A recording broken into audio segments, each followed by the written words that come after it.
Labas rytas. Kaip dažnai mes susidurime su tokia dilema, kad mes patys kaip ir turim visas galimybės mokytis, tobulėti, eiti sąmoningumo keliu, priimti sprendimą, pasirinkti vieną ar kitą religiją arba eiti tikėjimo keliu, pažįstant Dievą iš vidaus, priimant aš esu kūrėja. Ir kaip mes dažnai pasimetame auklėdami vaikus, bandydami jiems perduoti kažkokias tikėjimo, ne religinės, o tikėjimo tiesas. Tai, ką mes patys puikiai jaučiame. Ir visi suprantame, kad iš tikrųjų naujai kartai, nuostabiai kartai, mes turime atiduoti jau pagrindus tuos, kuriuos mes žinome.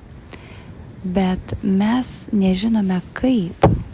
Yra lengva, sakyčiau, pačiam ieškoti, klysti, bandyti, pažinti ir labai sunku yra savo vaikui tai perduoti. Pakankamai ilgą žmonijos laikotarpį atsiradus katalikybei, krikščionybei, tai buvo labai paprasta. Buvo tu pagonis arba krikščionis, arba tu katalikas arba ten stačiatikis ar musulmonas, ar ne. Ir tai, ką atnešė mūsų protėviai, mums tai likdavo tik perduoti. Tai yra perduoti vaikui tas religinės tiesas, kuriamis mes patys tikėjime. Tikrai suvokėte ir žinote, kad tas etapas buvo mažai sąmoningas.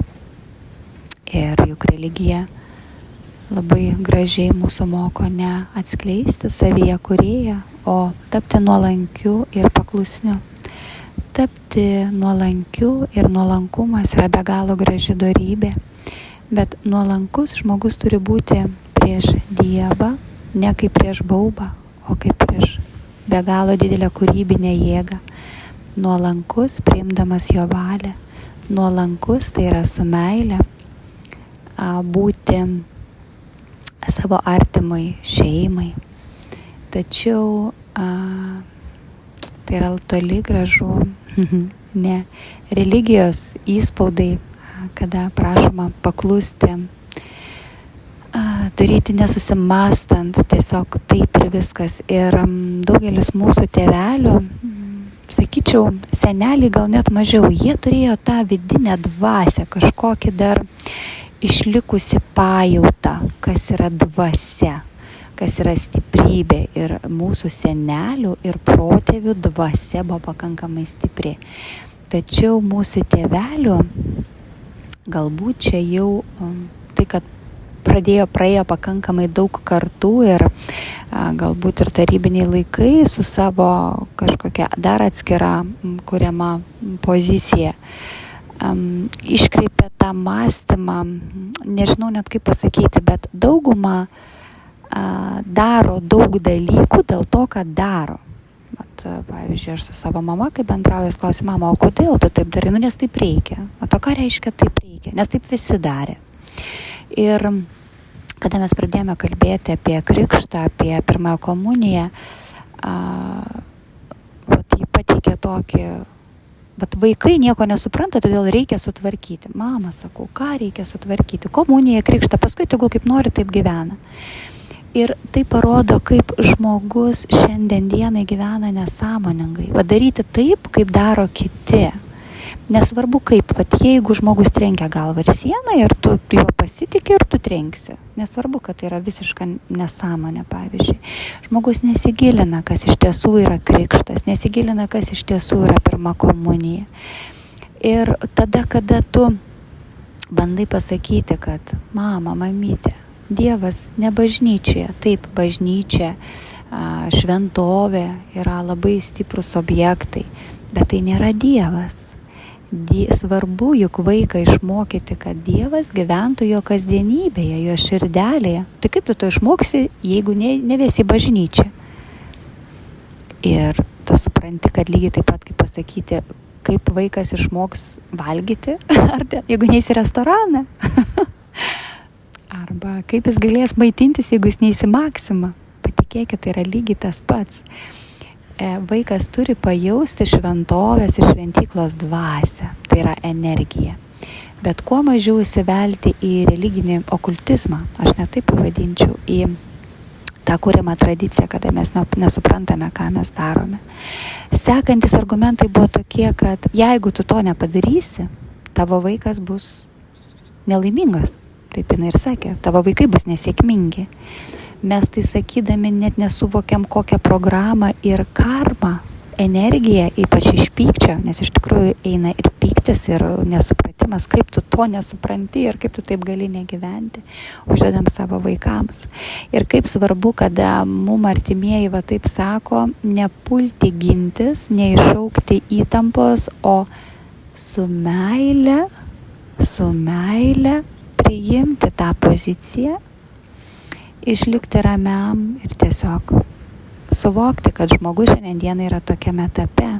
Neverta ginčytis ir bandyti įrodinėti, kad yra ne taip, yra kitaip. Ateis laikas, šita siela taip pat suvoks, gal šiame, gal kitame gyvenime. Tai visur yra Dievo valia. Bet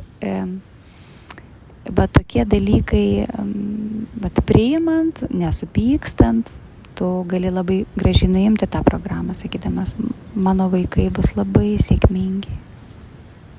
Ačiū, mama. Jie tikrai bus sėkmingi ir laimingi, nes tu matai visą tai kitaip. Ir vien tai, kad tu turi tai padaryti, nes jie maži ir nieko nesupranta, jau tai turėtų žmogui kelti klausimą, o kur laisva valia? Mes kalbam apie tai, kad žmogus turi laisvą valią.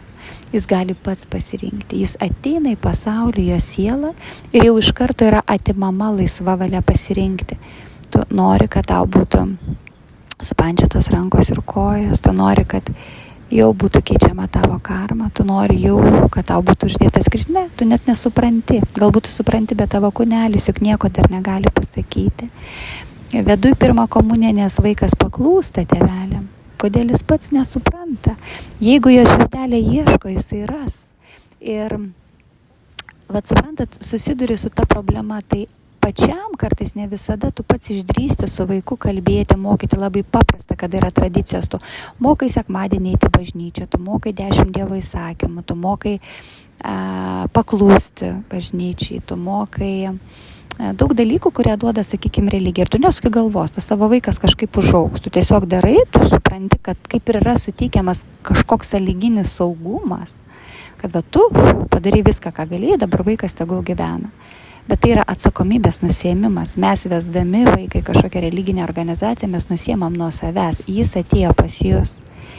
Ir jūs turite įdėti tą sėklą, tą grūdą į tą savo vaiką, kad jis iš tikrųjų savyje atskleistų kūrėjo galią. Gera, kai vaikai patys kalba apie tai, pavyzdžiui, mano sūnus labai mėgsta, vienas iš sūnų labai mėgsta kalbėti apie tai, nes kitiem aš uždėjau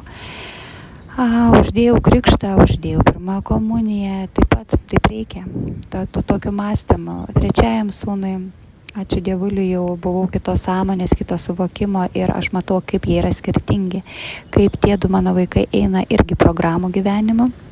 Ir dabar yra iš tikrųjų nėra paprasta visą tai nuimti ir kaip trečias sūnus, jisai pats domisi, jam įdomu, pas jį išreikšta kūrybinė dvasia, duch, kaip jame yra teisingi klausimai formuojami, kaip jisai domisi pats. Jis, pavyzdžiui, atina klausia, mama sako, aš neskaičiau, matęs ten YouTube'ai dar kažkur, kad Liuciferis yra tas pats angelas, kad paaiškink man, gal tu žinai, ir ką aš galėčiau pasakyti, jeigu aš gyvenčiausiu dar tose dogmose, kurios man iš tikrųjų protėviai atidavė, perdavė. Ir jeigu pati nenešiu savo gyvenimą, jau naujumą į savo žinias, ir kaip dėkoju Dievui, kad šiandienai gali tai paaiškinti, parodyti, pamokyti. Dukrytė man jau pati mane moko, jau ji žengia dar toliau, būdama mažesnė kūnu fiziniu, jinai jau pati neša visai kitą informaciją, kitą žinią man, ir kaip tai yra be galo malonu ir gera.